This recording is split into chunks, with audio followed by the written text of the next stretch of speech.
يا ريت الناس تخاف عشان بنخاف سلم. يا ريت يخافوا ويعرفوا ان الموضوع صعب اوي اوي.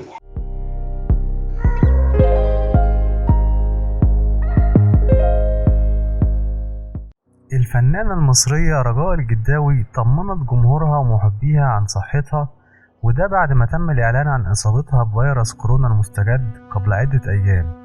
وفي تسجيل صوتي انتشر لرجاء الجداوي على مواقع التواصل الاجتماعي، قالت في التسجيل إنها مش عارفة هتغادر المستشفى إمتى، وكمان قالت إن عملية شفائها بتتم ببطء، وإن حالتها الصحية بتتحسن للأفضل رغم إن نفسها قصير. انا الحمد لله بتحسن، وان كان ببطء لكن الحمد لله. هو بس نفسي شوية، ما بقدرش اتكلم كتير لان نفسي قصير شوية، لكن الحمد لله على كل شيء. رجاء الجداوي طلبت من جميع الناس الالتزام بالإجراءات الاحترازية، وقالت إن الزيادة في معدل الإصابات هيصعب الأمر على الدولة اقتصاديا إنها توفر العلاج اللازم لكل الناس. كمان أشادت بدور السلطات المصرية في التعامل مع الأزمة، وشكرت جمهورها ومحبيها اللي سألوا واطمنوا على حالتها الصحية. انا بطمن الناس وبقول الحقيقة الدولة عاملة حاجة عظيمة أوي أوي أوي. يا ريت الناس تخاف عشان بنخاف سلم.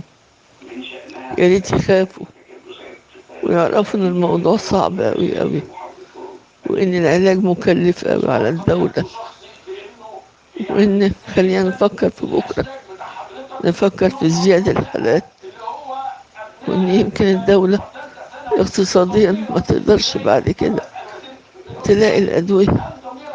من فضلكم خافوا، خافوا، الموضوع صعب أوي أوي أوي أوي.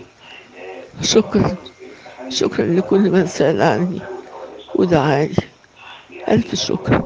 وكمان الفنان أشرف زكي نقيب الممثلين قال إن الحالة الصحية للفنانة رجاء الجداوي بتتحسن، والكلام ده كان في مداخلة هاتفية مع الإعلامية لميس الحديدي في برنامج القاهرة اليوم على قناة الحدث. الفنان أشرف زكي قال بالنص إن رجاء الجداوي زي الفل الحمد لله، بس للأسف معنوياتها سيئة وزعلانة من الكلام الوحش والإشاعات اللي بتتقال، والست دي تستحق كل تقدير واحترام.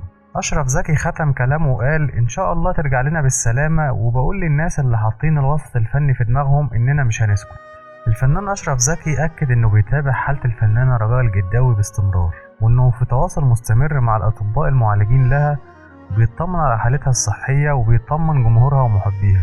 يذكر أن الفنانة المصرية رجاء الجداوي كانت قد أصيبت بفيروس كورونا المستجد، وتم نقلها لمستشفى العزل في الإسماعيلية يوم 24 مايو الماضي. تمنياتنا بالشفاء العاجل للفنانة رجاء الجداوي، وما تنسوش لايك للفيديو واشتراك في القناة عشان يوصلكم كل جديد.